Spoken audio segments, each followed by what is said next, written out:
S shooting ಟೈಮಲ್ಲಿ ಸಹಜವಾಗಿ ಒಂದಿಷ್ಟು ಮೆಮೊರಬಲ್ ಇನ್ಸಿಡೆಂಟ್ಸ್ ನಡೆದಿರ್ತವೆ. ಸೊ ನಿಮಗೆ ತುಂಬ ಮೋಸ್ಟ್ ಮೆಮೊರಬಲ್ ಕಾಟೇರ ಟೀಮ್ ಜೊತೆಗೆ ಮರೆಯಲಾರದ ದಿನ ಇನ್ಸಿಡೆಂಟು? ಐ ಥಿಂಕ್ ತುಂಬ ಇದೆ. ಪ್ರತಿಯೊಬ್ಬರ ಜೊತೆ ಒಂದು ಡಿಫ್ರೆಂಟ್ ಎಕ್ಸ್ಪೀರಿಯನ್ಸ್, ಅನ್ಫರ್ಗೆಟಬಲ್ ಎಕ್ಸ್ಪೀರಿಯನ್ಸ್ ಇದೆ.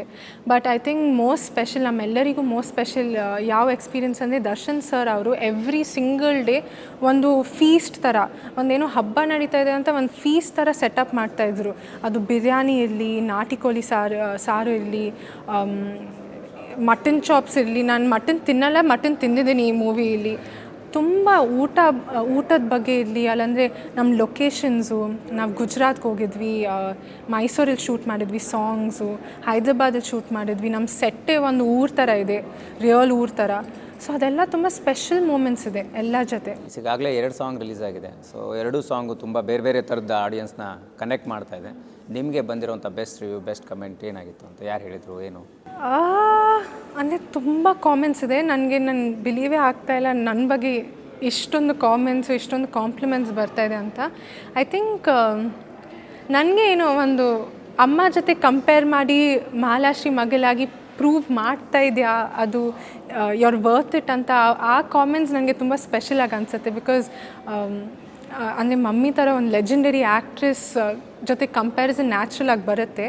ಆ ಕಂಪೇರ್ ಮಾಡಿ ಎಲ್ಲರಿಗೆ ನನಗೆ ನನ್ನ ಇಷ್ಟಪಡ್ತಾ ಇದ್ದಾರೆ ಅಂತ I am very happy.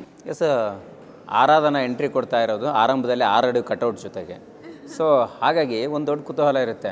So Darshan sir ನಿಮ್ಮ ಪೇರ್ ಹ್ಯಾಂಗೆ ಕಾಣಿಸ್ಬೋದು, ಹೇಗೆ ಅನ್ನೋಂಥದ್ದು. ಈಗ ಸೆಟಲ್ ಆಲ್ರೆಡಿ ನೋಡಿರ್ತಾರೆ, ಲೊಕೇಶನಲ್ಲಿ ನೋಡಿರ್ತಾರೆ. ಸೊ ಏನು ರಿವ್ಯೂ ಸಿಗ್ತಾ ಇತ್ತು ಅಂತ? ಐ ಥಿಂಕ್ ಆ್ಯಕ್ಚುಲಿ ನೀವು ಈ ಸಾಂಗಲ್ಲಿ ನೋಡ್ಬೋದು ನಮ್ಮ ಕೆಮಿಸ್ಟ್ರಿ ಹೆಂಗಿದೆ ಅಂತ. ಐ ಥಿಂಕ್ ತುಂಬ ನ್ಯಾಚುರಲ್ ಆಗಿದೆ. ಆ್ಯಂಡ್ ನನಗೆ ಎಲ್ಲಾದರೂ ಟೆನ್ಷನ್ ಆಗ್ತಾಯಿತ್ತಾ, ಅಲ್ಲಂದರೆ ಡ್ಯಾನ್ಸಲ್ಲಿ ಸ್ವಲ್ಪ ಸ್ಟ್ರೆಸ್ ಆಗ್ತಾಯಿತ್ತು ಅಂದರೆ ದರ್ಶನ್ ಸರ್ ಫುಲ್ ಲೀಡ್ ತೊಗೊಂಡು ಬಾ ಅಪ್ಪಿ ಮಾಡ್ತೀಯಾ ನನ್ನ ಜೊತೆ, ನೀನು ನನ್ನ ಫಾಲೋ ಮಾಡು ಅಂತ ಅವ್ರು ಲೀಡ್ ತೊಗೊತಾ ಇದ್ರು. ಆ್ಯಂಡ್ ಅದಕ್ಕೆ ಈ ಕೆಮಿಸ್ಟ್ರಿ ಅಷ್ಟು ನ್ಯಾಚುರಲ್ ಆಗಿ ಬಂದಿದೆ, ಅಷ್ಟು ಸ್ವೀಟಾಗಿ ಕಾಣ್ತಾ ಇದೆ. ಐ ಥಿಂಕ್ ನಾವಿಬ್ಬರು ತುಂಬ ಚೆನ್ನಾಗಿ ಕಾಣ್ತಾ ಇದ್ದೀವಿ ಜೊತೆಯಲ್ಲಿ. ಎಸ್, ತುಂಬ ಒಂದು ಸೀನ್ ಅಥವಾ ಒಂದು ಸಿಚುವೇಶನ್ಗೆ ತುಂಬ ರೀಟೇಕ್ ತೊಗೊಂಡಿರೋವಂಥದ್ದು, ಜಾಸ್ತಿ ಟೇಕ್ ತೊಗೊಂಡಿದ್ದೆ ಈ ಸೀನ್ಗೆ ಅಥವಾ ಈ ಡೈಲಾಗ್ಗೆ ಅನ್ನೋವಂಥದ್ದು ಆದರೆ ಯಾವ ಸಿಚುವೇಶನ್ ಆಗಿದೆ? ಅಷ್ಟೊಂದು ಇಲ್ಲ, ಡಿಫಿಕಲ್ಟ್ ಆಗಿಲ್ಲ ಯಾವುದು? ಹಾಗಾದರೆ ಡಿಫಿಕಲ್ಟ್ ಅಂದರೆ ಚಾಲೆಂಜಿಂಗ್ ಆಗಿತ್ತು, ಆ ಪರ್ಫಾರ್ಮೆನ್ಸೇ ಚಾಲೆಂಜಿಂಗ್ ಆಗಿತ್ತು. ಬಟ್ ಎಲ್ಲರೂ ಅಷ್ಟು ಪ್ರಿಪೇರ್ ಆಗಿ ಬರ್ತಾರೆ ಸೆಟ್ಗೆ.